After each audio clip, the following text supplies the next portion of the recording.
وہ کہنے لگی اس سنسان علاقے میں اسے کوئی لفٹ نہیں مل سکے گی، وہ مر جائے گی۔ یہ بتاتے ہوئے وہ پیچھے مڑ کر اسے دیکھ رہی تھی، جبکہ میں بھی اسے سائیڈ مرر میں دیکھ رہا تھا۔ اس نے مجھے واپس مڑنے کا مشورہ دیا، لیکن میں نے اسے سمجھاتے ہوئے کہا کہ ایسے راستوں پر احتیاط ضروری ہوتی ہے۔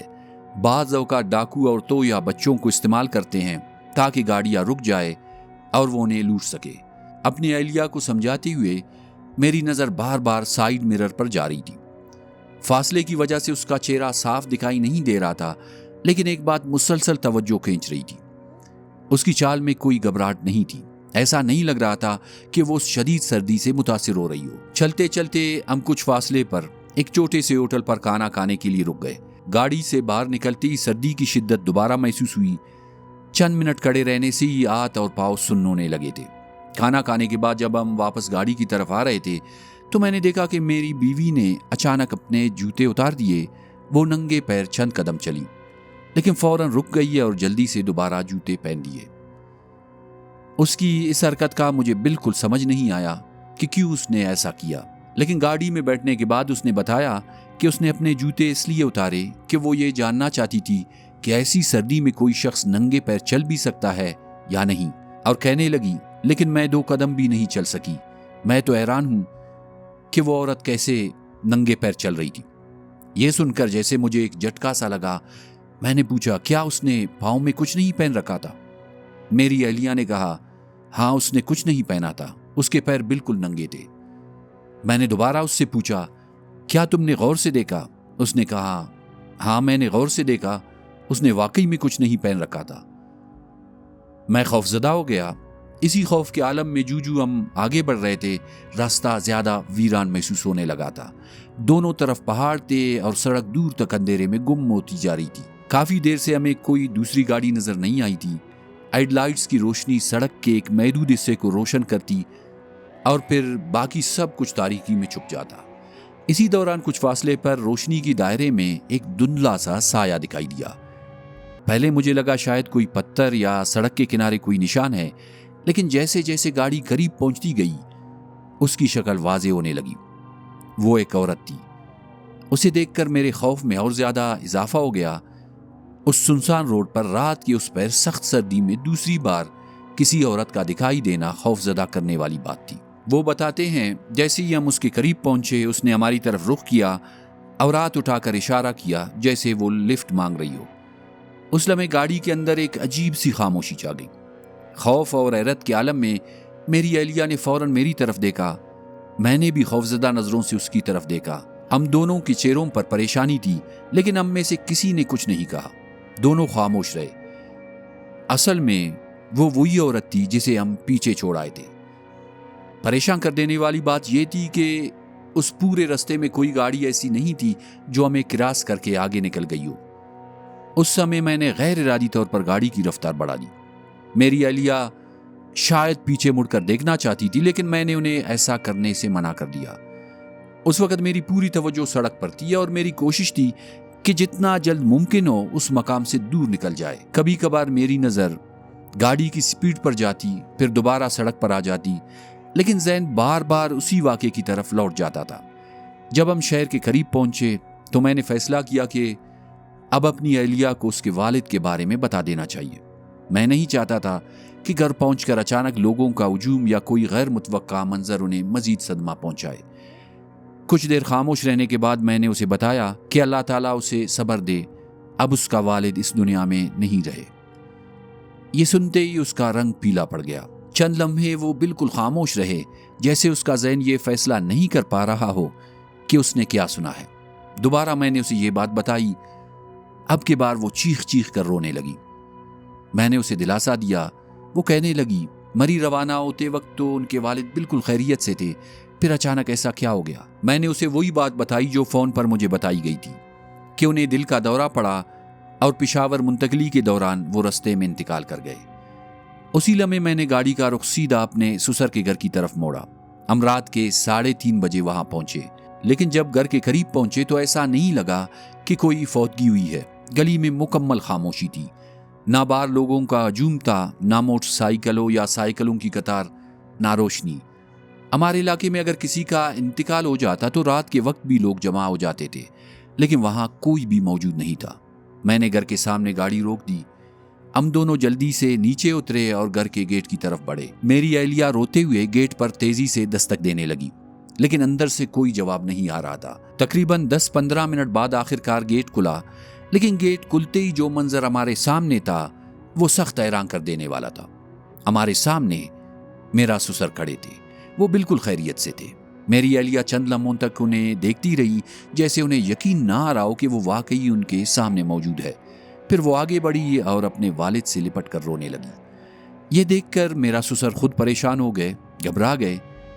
پوچھا کیا ہوا، خیریت تو ہے؟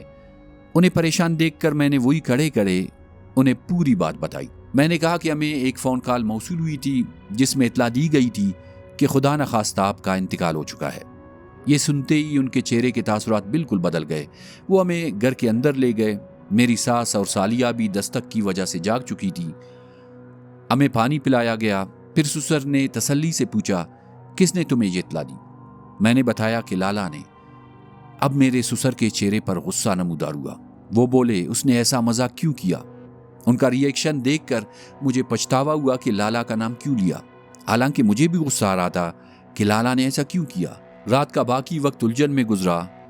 اگلی صبح میں اپنے گھر گیا جو اسی محلے میں تھا۔ میں نے اپنے بڑے بھائی سے پوچھا کہ انہوں نے ایسا مزاق کیوں کیا۔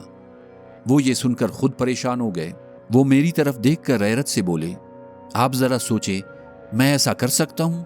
ناممکن ہے، میں کبھی ایسا نہیں کر سکتا۔ انہوں نے اس بات سے بھی صاف انکار کیا کہ انہوں نے فون کیا تھا۔ مجھے ان کی بات کا اعتبار تھا کیونکہ وہ جھوٹ نہیں بول سکتے تھے۔ انہوں نے پوچھا کیا واقعی بات کرنے والے نے میرا نام لیا؟ کیا اس کی آواز میری آواز کی طرح تھی؟ اس سوال نے مجھے سوچنے پر مجبور کر دیا۔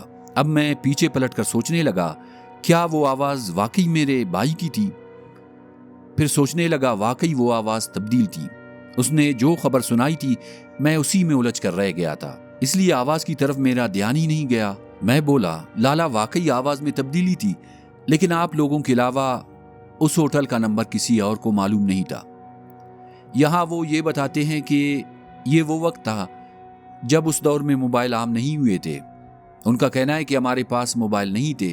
اکثر لوگ عزیز رشتہ داروں سے پی سی او سے جا کر فون کال ملاتے تھے۔ اور وہ آگے اپنی بات بڑھاتے ہوئے کہتے ہیں بھائی کو جب میں نے یہ بتائی تو انہیں بھی سمجھ نہیں آیا کہ ایسا کیسے ہو سکتا ہے۔ وہ بولے چلو حاجی صاحب کی طرف چلتے ہیں، وہ غلط فہمی کا شکار ہوا ہوگا۔ ہم وہاں پہنچے۔ میرے سسر کو بھائی نے بتایا کہ وہ ایسے گٹھیا حرکت کا سوچ بھی نہیں سکتا۔ ان کی غلط فہمی دور ہو گئی، لیکن ابھی تک ہم نے انہیں رات والی عورت کا واقعہ نہیں سنایا تھا۔ ہم نے انہیں پورا واقعہ سنایا اور یہ بھی بتایا کہ وہ 2 مختلف مقامات پر ایک ہی انداز میں ہمیں نظر آئی۔ یہ سن کر میرا بھائی اور سسر دونوں پریشان ہو گئے۔ پھر بھائی کہنے لگے اچھا ہوا تم لوگ نہیں رکے، ورنہ تمہیں نقصان پہنچ سکتا تھا۔ اگلے دن ہم نے بکری کا صدقہ دیا، اللہ تعالیٰ کا شکر ادا کیا کہ اللہ تعالیٰ نے ہماری حفاظت فرمائی ہے، اور جو خبر ہمیں ملی تھی وہ بھی غلط نکلی۔ اس واقعے کے 20 سال بعد وہ بتاتے ہیں کہ اس واقعے کے 20 سال بعد ایک ایسی حیرت انگیز بات ہوئی جس نے مجھے دوبارہ اسی رات کی یاد دلا دی۔ 2020 میں میرے سسر کو واقعی دل کا دورہ پڑا۔ گھر والے انہیں پشاور لے جا رہے تھے، مگر وہ جانور نہیں ہو سکے، رستے میں ہی انتقال کر گئے۔ گل خان کہتے ہیں کہ آج بھی وہ ان تمام واقعات کو آپس میں جوڑنے کی کوشش کرتے ہیں، لیکن کسی نتیجے پر نہیں پہنچ پاتے۔ فون کس نے کیا تھا؟ اسے ہوٹل کا نمبر کیسے معلوم تھا؟ 20 سال بعد ان کے سسر کا بالکل اسی طرح دل کے دورے سے انتقال ہونا کیا محض ایک اتفاق تھا؟ ان سوالوں کا جواب انہیں آج تک نہیں مل سکا۔ ان کے بقول جب بھی وہ اس رات کو یاد کرتے ہیں تو ایسا محسوس ہوتا ہے جیسے وہ دوبارہ اسی سرد پہاڑی سڑک پر کھڑے ہو جہاں ہر واقعہ اپنی جگہ موجود ہے، لیکن کسی ایک واقعے کی بھی مکمل وضاحت نہیں ملتی۔ دوستو، یہ تھا گل خان خٹک کے ساتھ پیش آنے والے ایک پراسرار واقعہ کا احوال۔ اگر آپ یا آپ کے کسی قریبی شخص کے ساتھ بھی کوئی ایسا واقعہ پیش آیا ہو جس کی آج تک کوئی وضاحت نہ مل سکی ہو تو اپنی کہانی ہمیں ہمارے ای میل ایڈریس یا واٹس ایپ پر ضرور بھیجیں۔ اللہ حافظ۔